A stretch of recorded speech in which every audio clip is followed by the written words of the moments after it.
Welcome, everyone, to Dead Talk Live. I'm your host, Viz. Want to welcome all of our viewers from around the world. Thank you so much for being patient and waiting for the show to start. You guys are the best audience in the world. If you are joining us for the first time and want more information about our show, please visit us on the web at deadtalklive.com. And I got to explain to you guys, have you noticed over the last week, 2 weeks, I've been starting 5, 6, 7 minutes late. There's a reason behind it. I'm trying to get this Dead Talk News website perfect, up and running the way I want it to be. And I got to be honest with you guys, it's a big pain in the ass. It really is. It's not like our Dead Talk Live site. That's pretty straightforward. When you're putting together a news site where you eventually at some point want to compete with the big boys out there, there are so many elements that go into that. It is maddening. Maddening. A while back, several years back, more than that, I actually used to design websites. People would pay me to design their websites. This is before the big mobile boom, and everything is now, has to be designed for PCs and for mobile, which really makes it a big pain in the ass. There's no other way to put it. It's a big pain in the ass. And Google, of course, being the number one search engine, and they pretty much, I got to tell you guys, Google controls the internet. There is not a doubt in my mind that Google controls the internet. And I'm not just saying only their Google services, which are a lot. I'm telling you, websites, in order to show up on their search, you have to conform to the exact specifications that they lay out for you. And they have put up a whole bunch of tools that you can check and double check. And they're even nice enough if a page comes back with an error to say, hey, hey, dipshit, this is not configured properly. Go back and fix it. They don't use the word dipshit. They say it in a nicer way, but the message is pretty much the same. So anyway, I really want to get this news site the way I want it. I am kind of a perfectionist. Even the smallest little thing that might be off bothers me. I can't just look the other way. It bothers me. And I want this site to be something really special. Not only the same ragtag, headlines that are reprinted by different outlets. I want it to be something really different, where, we have news, headlines, we have summaries of all our guest interviews, and we've had plenty on this show. I also want it to be a place to post fan fiction as well. So if any of you guys are writers of horror fan fiction, I haven't posted one yet. I actually received my first entry today. I am going to start posting them. I want it to be something different. I want it to be a place where people can go and just read whatever they want. And you know how I am about the news. I hate clickbait. I hate how you open up a story and 98% of it is just filler and what I like to call fluff. And only 2% of the story is why you clicked on it on the first place. So I will rather keep an article short, but keep it to the point, rather than make a whatever predefined amount of words that have to be in an article and fill it up with a bunch of BS and only have one paragraph be the whole point of the entire article. If I can get my whole point, or the writers, I've been bringing on a lot of writers to join this team and to write for this new news site. If it's just one paragraph long, it's one paragraph long. And that's perfectly fine with me. So if we have any aspiring writers out there and you're interested in joining our entire Dead Talk team, send me your stuff. I'd love to read it. I'd love to post it. And even if I know there are a lot of people out there who write fan fiction, It's a big, huge thing, and it's amazing. There's so much talent out there. I would love if you guys are willing to share it, have it posted. As you know, we have a combined following of 340,000 followers combined on YouTube, Instagram, Facebook, Twitch, and Twitter. So each article that I post does get advertised on all of our social media networks. So you will get it viewed, and it will be viewed by a lot of people. So if you want to get your stories out there, if you're a writer of fan fiction, or if you're just a writer and want to write about horror stories, anything horror related, submit it. Submit it to me. Right now, the submission page is only working on Chrome. That's an issue that I hope to have fixed by the end of tonight. But email it for now if you don't use Chrome. My email is plastered all over deadtalknews.com. You can email it to me and I'll review it. I'll post it. Of course, you'll get full credit for your work. But, that's why I've been coming on late. Not a really late, but anywhere between 5 to 8 minutes late every day. And my apologies for that. I want to say hello to all of our great viewers. Some of the majority of you. We have, of course, our moderators, Khaleesi, Singer Chick, Saz is moderating. On the Instagram side, we have Marie. I think she's there, moderating. Welcome to CC Wheezy. Let's see, going down the list. Rick Grimes, Sammy is joining us. Lindsay Sparks from Canada is joining us. It's cold down here in Virginia. I can't imagine how cold it is in Canada right now. It is butt-ass cold outside.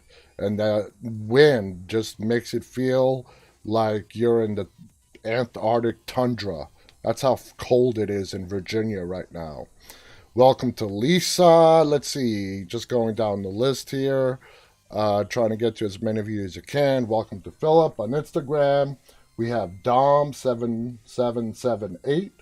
Let's see, we have 79 with us. Yellier. Marie is with us. There she is on Instagram. Pedro, hello to Pedro on Instagram. Hello to Cot. Hello to Martin, who have just joined us on Instagram. All right. It is Friday. It is Friday, right? It's Friday. It's the start of the weekend. Lindsay Sparks says it is cold here in Canada. Yeah, I bet it is cold in Canada. Like I said, we're freezing our asses off here, and we're in the mid-Atlantic.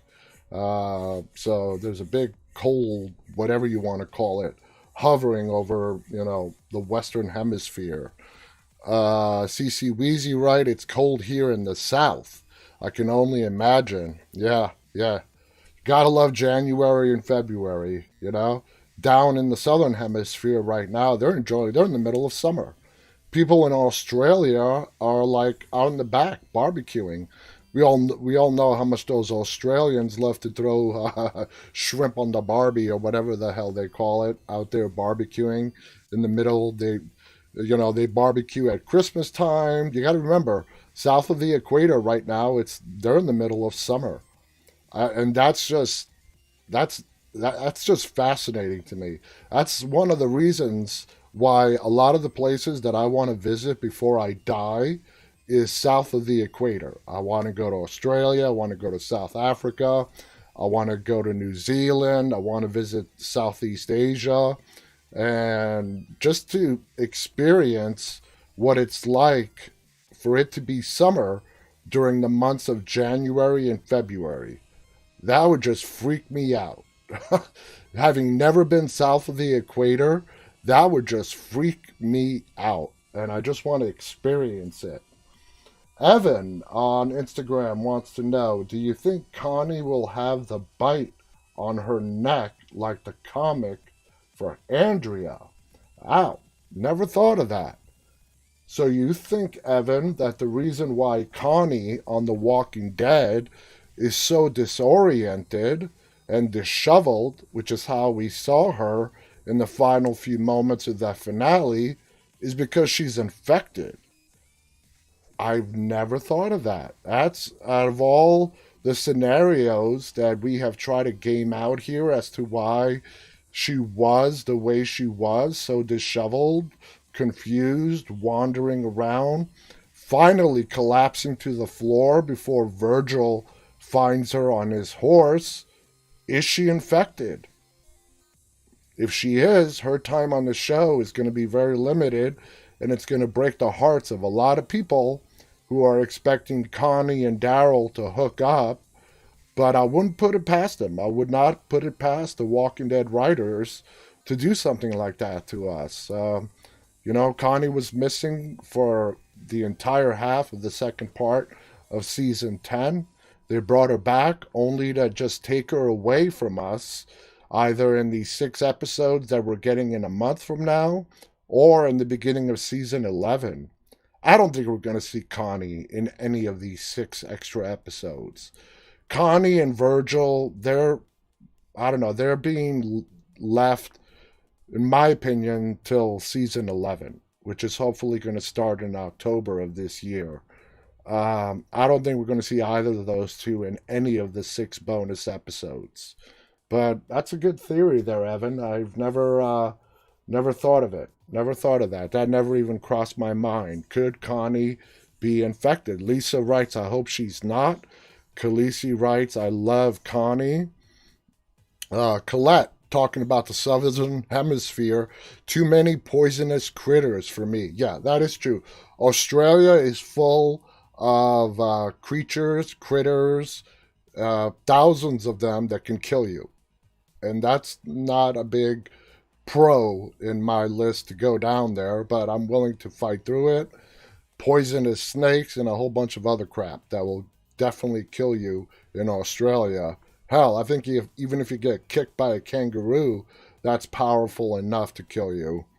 CC writes, I thought she was just exhausted and dehydrated. She could very well be, talking about Connie, she could very well be just exhausted, dehydrated, wandering the woods for a while, trying to find her way back to her friends. Or like Evan just said on Instagram, she could be infected. I would not put it past them. Anyway, let's get on to some news. Today, by the way, if hopefully we get to enough time to do it, we are going to be talking about movies, and this is not exclusive just to horror movies.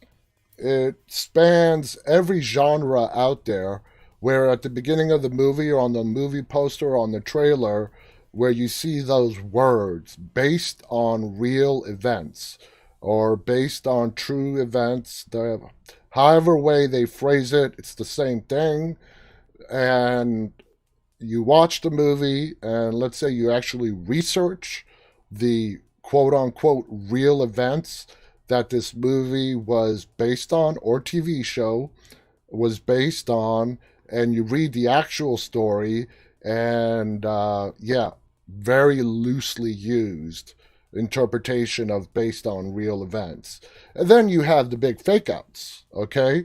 Like Paranormal Activity, the Blair Witch Project, where they set it up with opening text, leading you to believe that what you're about to see did occur. And everybody fell for it.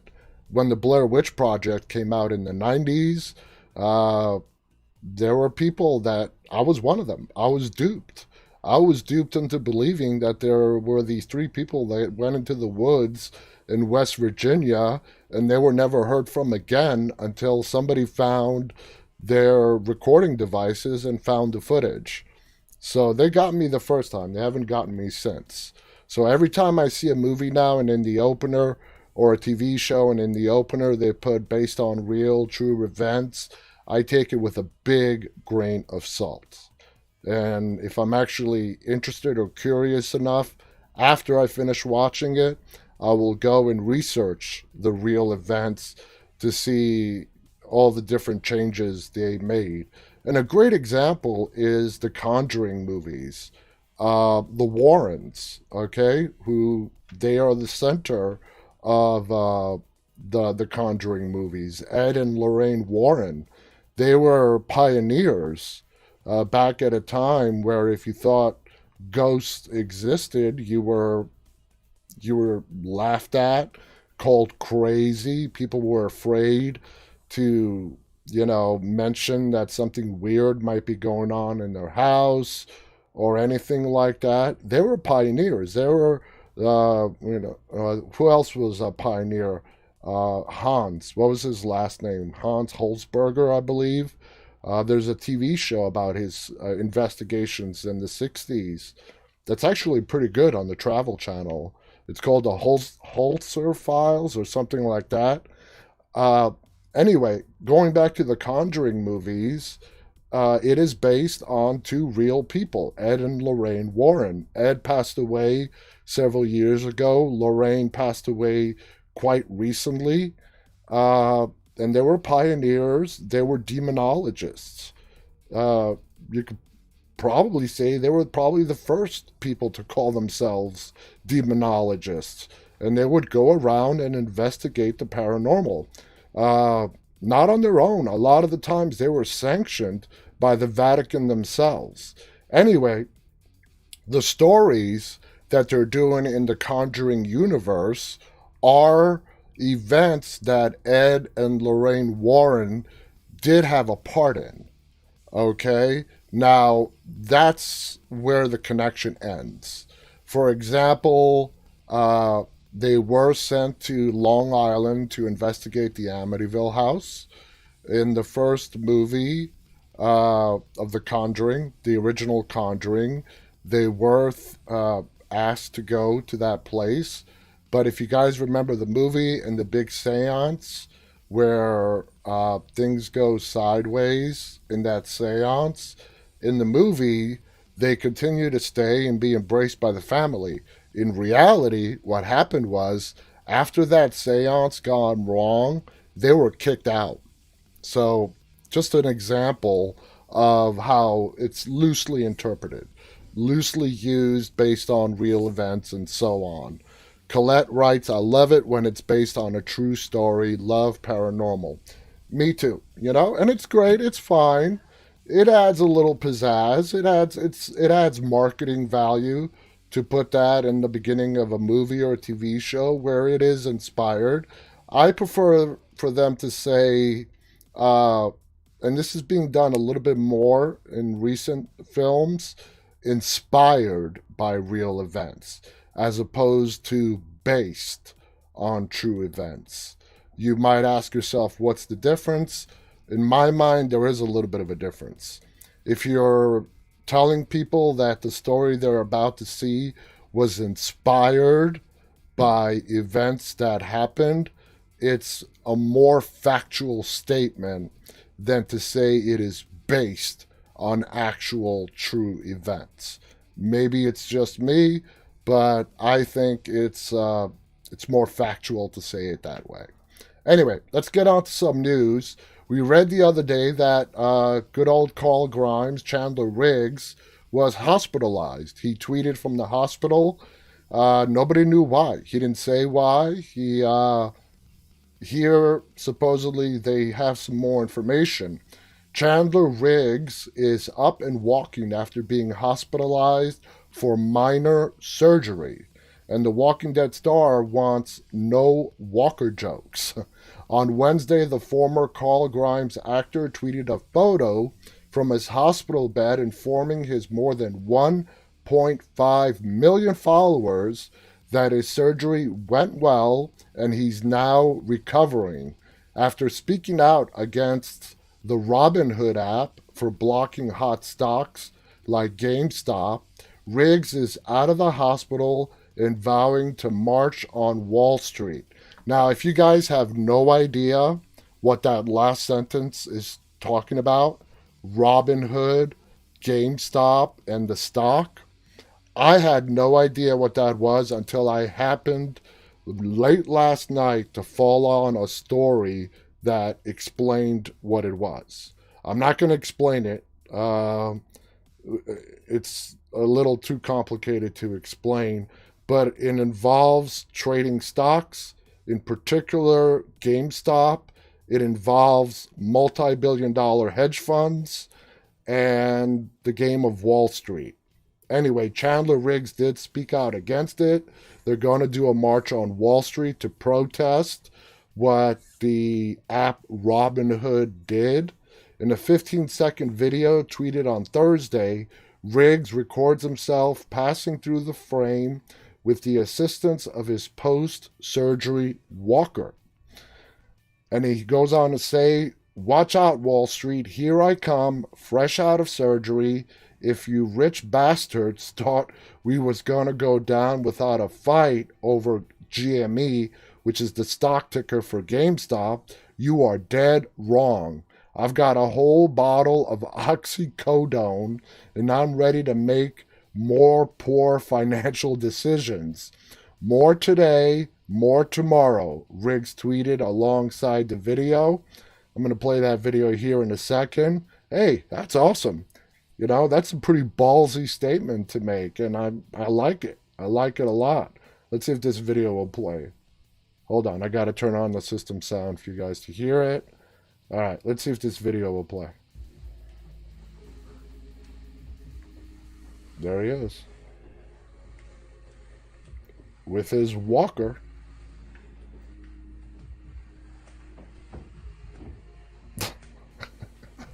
I'm sorry, that's just funny.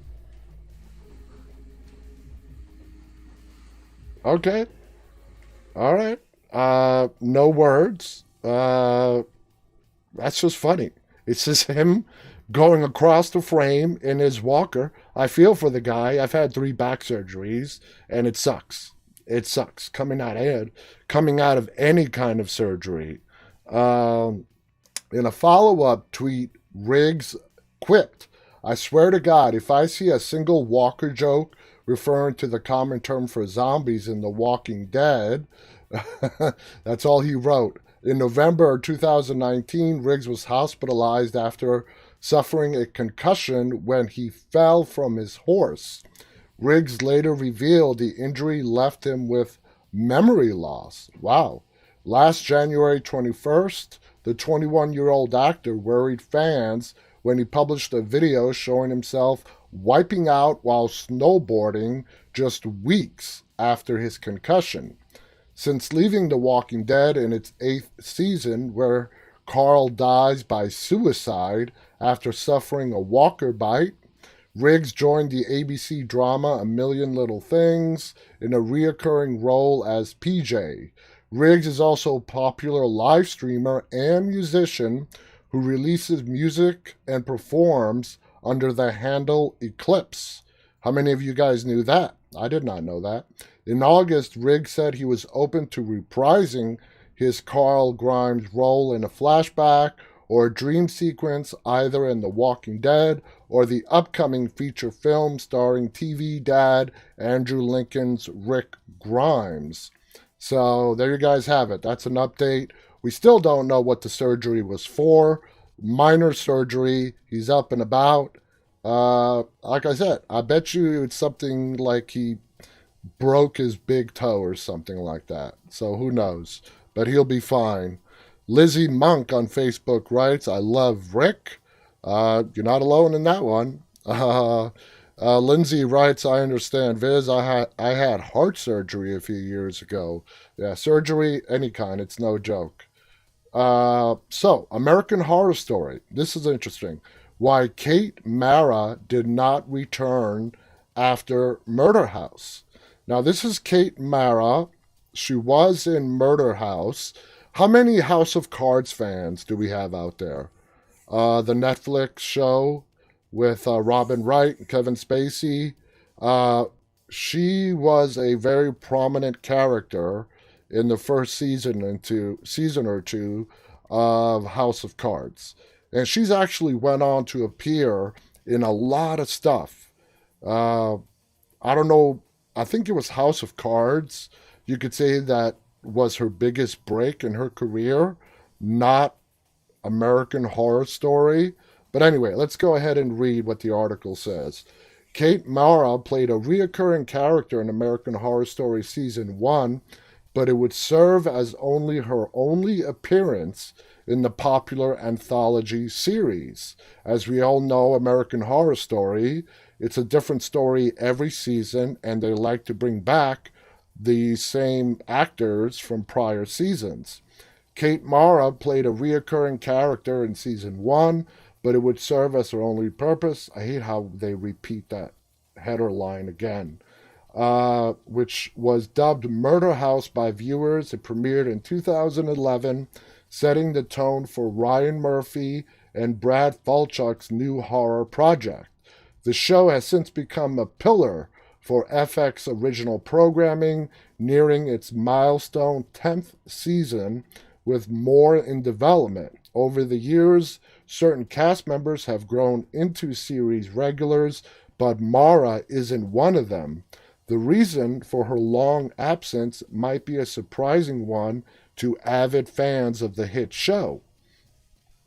Murder House primarily focused on the Harmon family as they relocated from Boston to LA to begin a new chapter in their lives.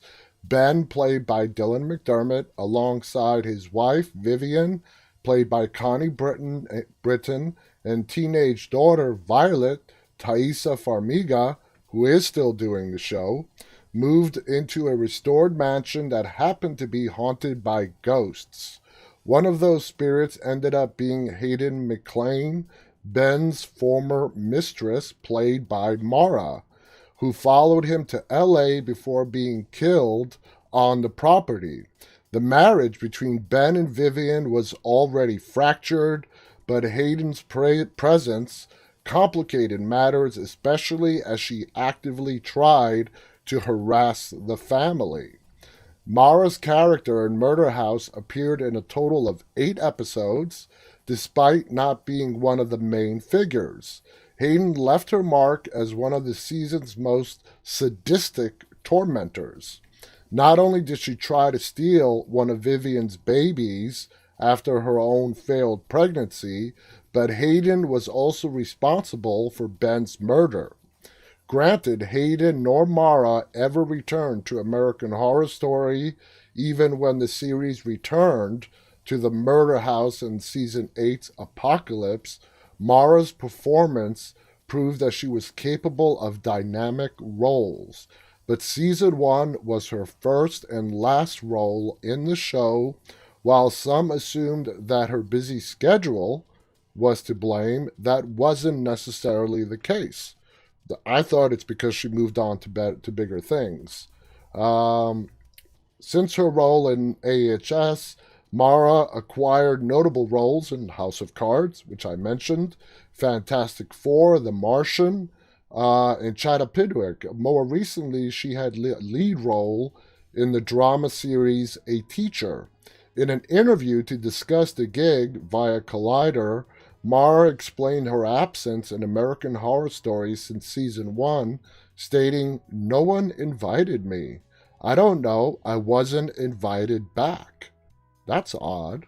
She went on to share her theory that viewers weren't very receptive to her character. I find that very hard to believe, claiming most people hate me on that show, which I take as a compliment.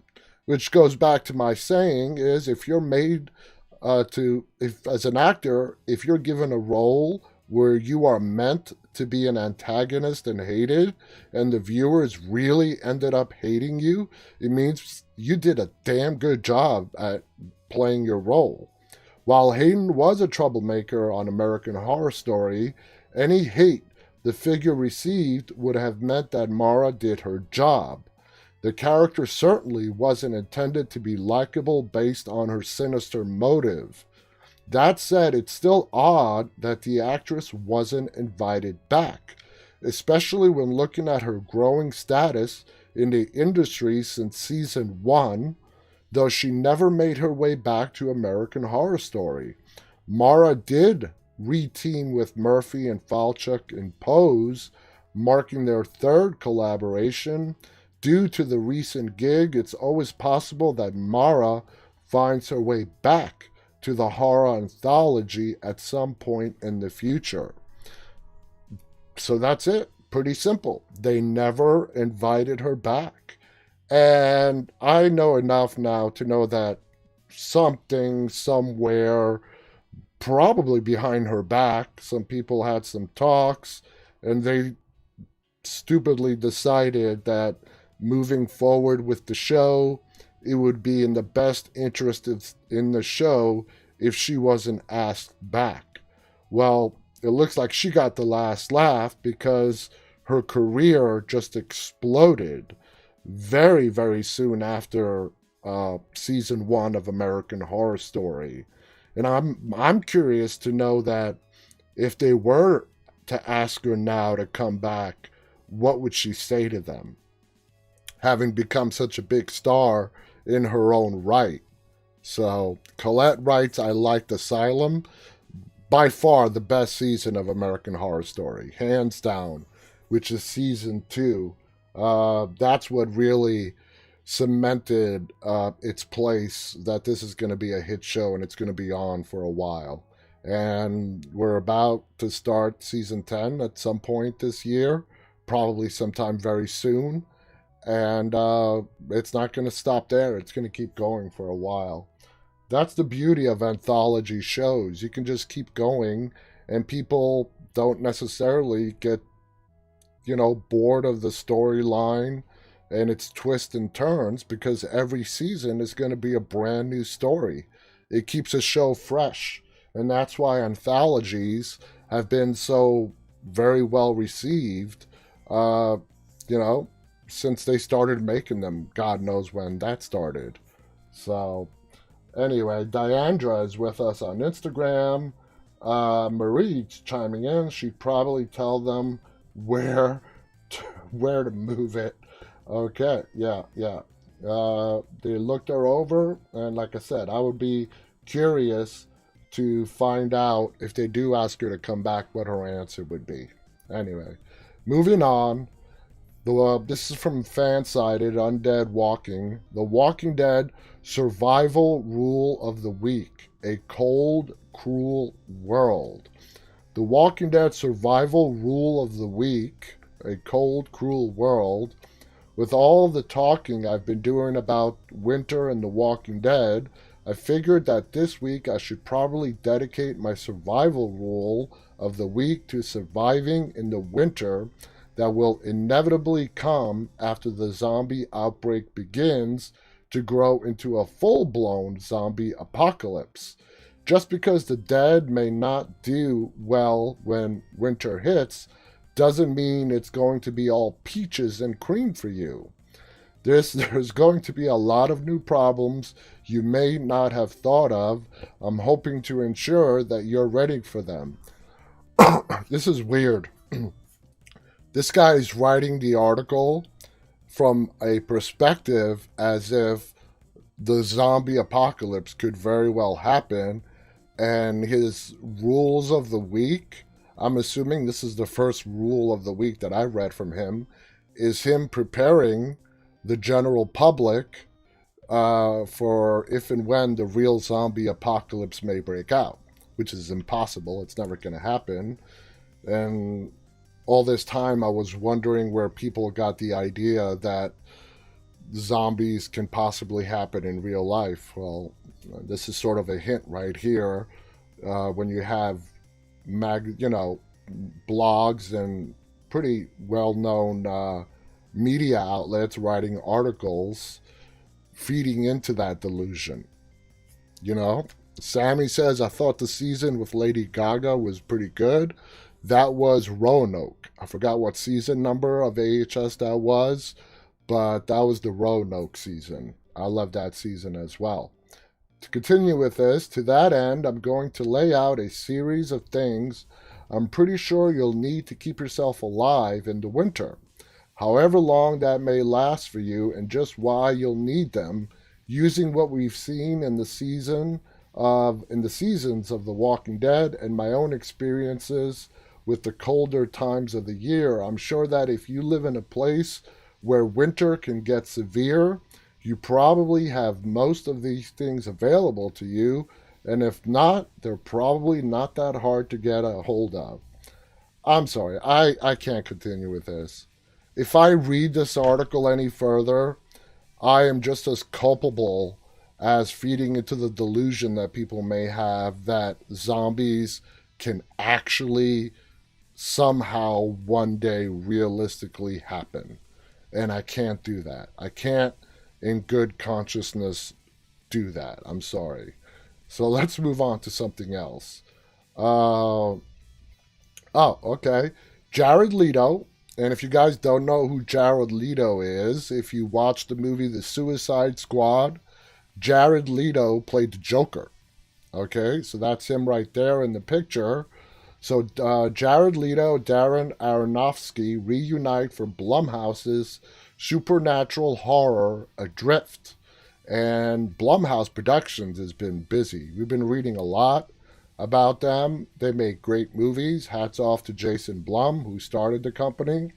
The supernatural horror drama Adrift is an adaptation of a short story of the same name by Koji Suzuki, the writer behind The Ring. Oscar-winning Jared Leto is set to re-team with his Requiem for a Dream filmmaker Darren Aronofsky's for Blumhouse's Adrift. The supernatural horror movie is an adaptation of a short story of the same name by Koji Suzuki, the writer behind The Ring, according to Hollywood Reporter. Aronofsky, known for movies such as Black Swan, The Fountain, and Mother, will direct the movie from a script that he will pen with Luke Dawson. In the dead calm of the open sea, a fishing boat discovers an abandoned yacht with a strange distress call. A deckhand agrees to take lone control of it while it's towed into port, but he soon discovers why the rest of his more experienced crew members call it a ghost ship. The official log line read. Okay? Blumhouse's Jason Blum will produce the movie along with Leto and Emma Ludbrook through the actors' production company Paradox. Leto, who won an Oscar for Best Supporting Actor for Dallas Buyers Club, currently features in the Warner Brothers' Little Things, co-starring Denzel Washington and Rami Malek. The actor is also headlining Sony Pictures' Morbius, which we did read about, which will debut worldwide this month. A year from now, in January 2022. So Jared Leto is a very talented actor. Looking forward to seeing his stuff. I'm just keeping an eye on the time here. Let's see, what else do we have? No. You know, Saint Maud is a movie we've been hearing a lot about that's coming out this year as one of the best horror movies that's going to be released in 2021. It's been called brilliant and whatnot. When you pray, do you get a response? A terminally ill cancer patient named Amanda poses this innocent-sounding but loaded question to her nurse, Maude. Amanda knows that Maude is religious and says her nightly prayers, but Maude reveals that her devotion to God runs even deeper. Sometimes he talks, the nurse replies. Most of the time, it's just like he's physically in me or around me. It's how he guides me. Like when he's pleased, it's like a shiver, or sometimes it's pulsing, and it's all warm and good. He's just there. Maude delivers the speech with warm romanticism, an ode to a presence only she can feel. But Rose Glass's exciting directorial debut film, which is called Saint Maud, imbues the devoutness with tension and doubt. This small-scale chamber piece embraces elements of celestial horror, teasing dark questions. Is Maud a mousy home nurse who has visions of angels and demons? Really a servant of God who's been drafted into a grand war against evil? Or is she just a troubled young woman on the verge of committing terrible acts? The clever script, written by Glass herself, is designed to keep the viewer guessing until the very last minute, and it's the foundation of the first great horror movie of the year.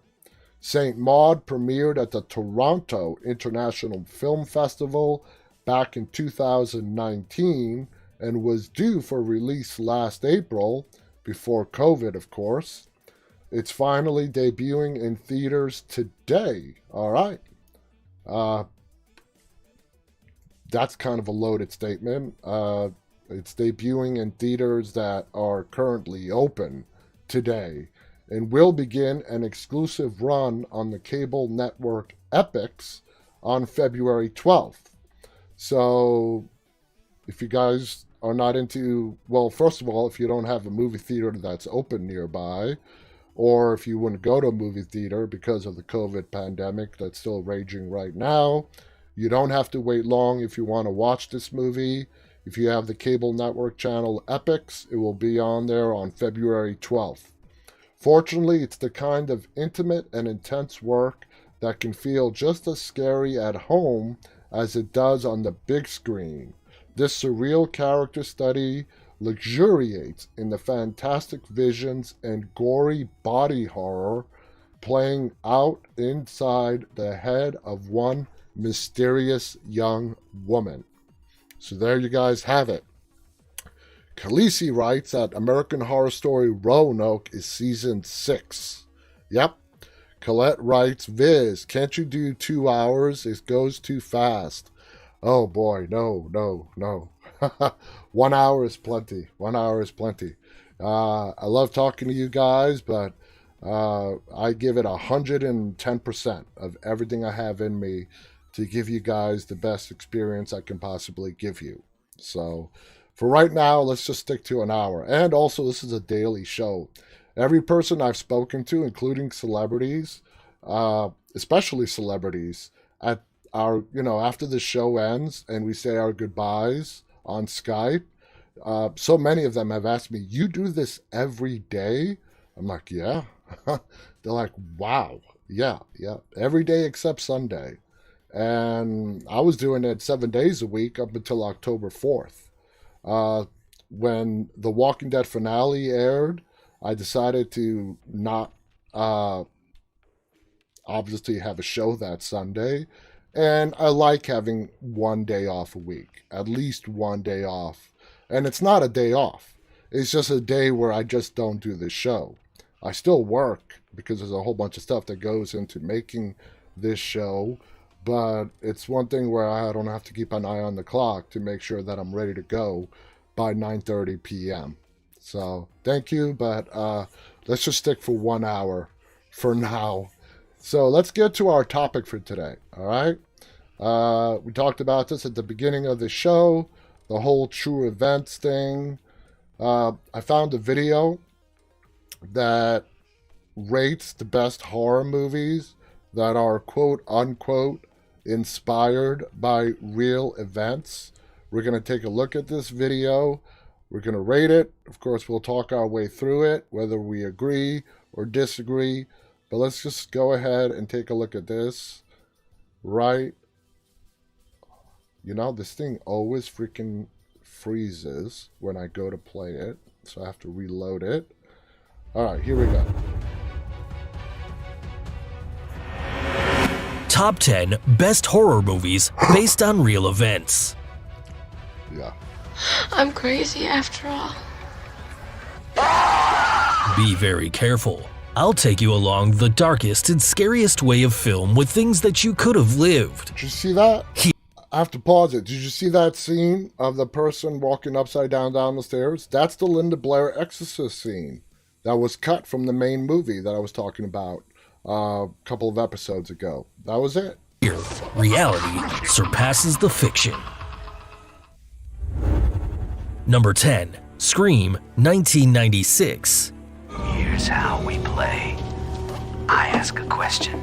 If you Get it right. Steve lives. In this way begins the massacre of this great franchise by introducing you to Ghostface, a masked killer who kills horror-loving students using only a knife in a fictional city in California. The screenwriter, Kevin Williamson, was inspired by a report that he saw on television about a killer named Danny Rolling, known more as Gainesville Ripper, a maniac who killed 5 college students in Gainesville, Florida over 4 days in August 1990. Worst of all is that the killer left the bodies in disturbing positions and dismembered, horrifying whoever saw them. What most captivated the screenwriter is that the killer had no reason to kill, just like the deranged Ghostface. I don't really believe in motive, Sid. I mean, did Norman Bates have a motive? No. Did they ever really decide why Hannibal Lecter liked to eat people? Don't think so. See, it's a lot scarier when there's no motive, Sid. Number 9. The Conjuring, 2013. One of the best horror movies of the 21st century, directed by James Wan. The Conjuring shows the worst fears of people, and the best part is that it's based on real events. It's impossible. Nothing real is people. impossible. The film tells an event that impacted the Perron family in the 70s. They lived paranormal experiences in their new home in Rhode Island. First day, the owner says, do your family a favor, keep the lights on at night. Roger Perron, the father, didn't think it was real until things began to disappear and to be disturbed by spirits, and above all, being horrified by the ghost of Bathsheba, former late owner of the house, who wanted to kick them out of her house. That's when some family friends contacted Ed and Lorraine Warren, paranormal investigators, who upon entering the house, felt that dark presence which made them take the decision. I gotta go back to that. I want to show you, for those that don't know, let me see if I can find it. Warren, paranormal investigator. You see that doll? That's Annabelle. That's what the real Annabelle looks like. I don't know how many of you guys, I talked about this a while ago as well, how it looks like a big old Raggedy Ann doll, not the spooky doll that we see in the movies, but Lorraine Warren right there, that's the real Annabelle. That's what it looks like. Investigators, who upon entering the house, felt that dark presence which made them take the decision to hold a session of spiritualism. Unfortunately, they caused Carolyn, the mother, to be possessed by Bathsheba, causing a disturbing scene that they would never forget. Number 8. The Exorcist, 1973. This is a great cult film, directed by William Friedkin, which became the first horror feature film to be nominated for Best Film at the Academy Awards. This terrifying story came from William Peter Blatty's book and was written in 1971, a story inspired by a real event. Wait, what? What you heard. And is that in 1949 in the United States, some priests practiced exorcism to a 13-year-old boy nicknamed Roland Doe, who was possessed by the devil. Roland had a special bond with his Aunt Harriet, who was a spiritualist, and when she died, the little boy wanted to contact her through the Ouija board, and that's when he began to have strange behavior. In short, he had scratches all over his body, he shouted with an underworld voice. What's more, he cursed the priests. Stick your up her ass, you worthless. Be silent! In the end, he was able to free himself from the devil, but no one takes away what the poor child has lived. It took months. Number 7. Of repeated Poltergeist, exorcisms. 1982. I'll continue with a spooky cult horror movie that terrified viewers in the 80s. It's still traumatic to see the clown trying to kill the child and hear the little girl say, "They're here." I get chills. Believe it or not, Poltergeist is based on real-life events. This happened to the Herman family of Long Island, New York. They said their house was haunted and they were chased by a poltergeist. This was evidenced when they saw the bottle caps fly out for no reason. Even a figure of the Virgin Mary rose up into the air and hit a mirror 12 feet away. Despite contacting a priest and ministers of all kinds of religions, the house was still haunted. This event caught the attention of Spielberg, the director of the film, when he read it in Life magazine. a curse that chased them until after the movie was made. Do you remember what the actors lived? Let me know in your comment, please. Number 6. It, 2017. Who hasn't shouted to see Pennywise, and even if he appears like this? Oh, well, I'm Pennywise the dancing clown. I can't help but be afraid of it. Pennywise is a disturbing character that came out of Stephen King's eponymous novel, and it's inspired by serial killer John Wayne Gacy, who was accused of killing 33 young men and teenagers in Chicago in the 70s. This is his statement. I never claimed to be an angel, and I've openly admitted to everything that This psycho abducted his victim, attacked him sexually, and strangled him to death. Sometimes he did it dressed as his alter ego, Pogo the Clown. I'm Pogo! A costume he used to cheer up children in hospitals. Although King's original idea was to write about a troll under a bridge, he played with childhood fears and included a clown as an otherworldly being with exaggerated features and makeup that dehumanizes him. Pogo the Clown, also known by the media as the Killer Clown, was one of the most ruthless killers of all time. So what do you guys think? Is it an alien or a demon? Number 5. The Texas Chainsaw Massacre, 1974. I'll never forget how Leatherface caught that poor girl who ran away desperately. It makes my hair stand on end. Definitely Tobe Hooper, the director of the film, knew how to revolutionize the horror genre, promoting it as if it were a true story taken to the big screen. But you know that reality is more chilling than fiction, and this time is no exception. The Texas Chainsaw Massacre is inspired by the maniacal serial killer Ed Gein, also known as the Butcher of Plainfield. He was raised by an extremist Christian mother who isolated him from the outside world and mistreated him physically and psychologically. When his mother died, Ed began to dig up corpses from the cemetery and make mementos of bones and skin like in the movie. Ed is considered America's first. With the skin, he also made masks and women's clothing. And since stealing corpses weren't enough for him, he killed some women. Because of that, justice sentenced him to a psychiatric hospital for being mentally incompetent. Number 4. A Nightmare on Elm Street, 1984. It's hard to forget that macabre laugh of those irritating claws. And even though you know it's just a dream, it's impossible not to panic. Come to Freddy. This great franchise, made by the horror genius Wes Craven, keeps Freddy Krueger as an iconic character to this day. The best of all is that Wes based it on a newspaper article where they talked about a phenomenon that happened to young adults in Southeast Asia. These were healthy men, without history of mental disorders. However, suddenly, they began to have horrible nightmares that forced them not to sleep so as to not live that terror. At the beginning, they stayed awake, but at the end they always fell asleep. Hours later, they were screaming and violently hitting their beds and died of unknown causes. These events became the main plot of A Nightmare on Elm Street. Great. I won't sleep tonight. I didn't know that. No. Number 3. Halloween, 1978. Seeing this one? And this other one? Frightens me a lot. Halloween has Michael Myers as the masked killer who loves to disturb his victim to death. But the most terrifying thing is that the director and co-writer, John Carpenter, was inspired by an experience he lived in a psychiatric hospital in Kentucky during his time as a student.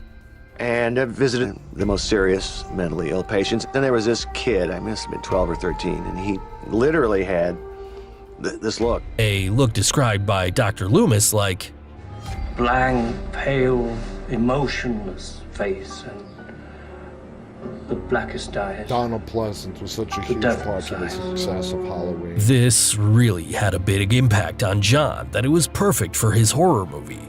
There's another theory where he's compared with the killer Edmund Kemper, since they both killed a member of their family when they were children. What's more, they were both the same height and enjoyed to stab and strangle their victims. So tell me, what other theory do you know about this masked killer? Number 2. The Silence of the Lambs, 1991.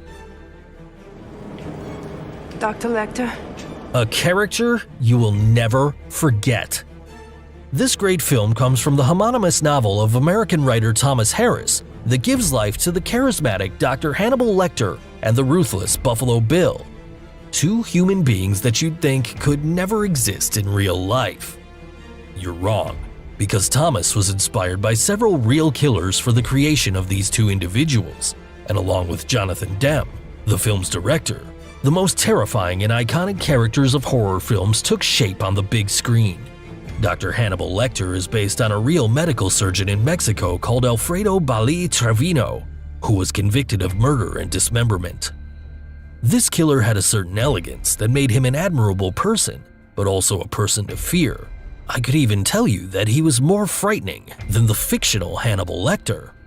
In the case of Buffalo Bill, he was a collage of killers, though the main one was Ed Gein, due to his psychotic behavior and his fascination for having objects and clothes made of human skin.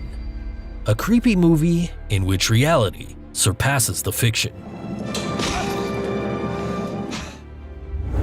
Number 1. Psycho, 1960. It's remembered for its famous bath scene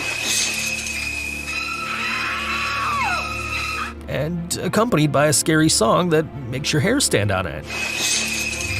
Psycho is a film full of tact, flair, and art. Directed by the great horror film director Alfred Hitchcock, it achieved great box office success. This work of art was inspired by Robert Bloch's homonymous novel, which tells the story of an eccentric motel owner, Norman Bates, who lived with his mother. In this place happens inexplicable situations that will disturb your mind, but what will scare you the most is the real story, since it's inspired by the well-known serial killer Ed Gein, a lunatic who was described by me in previous talk. It all goes back to Ed Gein. Yeah, that guy was twisted. If you guys don't know the story, the real life story of Ed Gein, he's considered,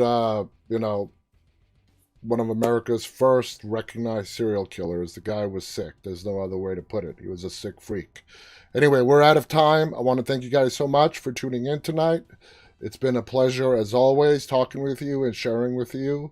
I'll be back on the air tomorrow. Enjoy your weekend. Please go to deadtalklive.com to check us out on the web. Subscribe to our YouTube channel, Dead Talk Live. And if you're there right now, please hit the thumbs up button on this broadcast. Everyone stay safe. And until tomorrow night, guys, remember, stay walking. Good night.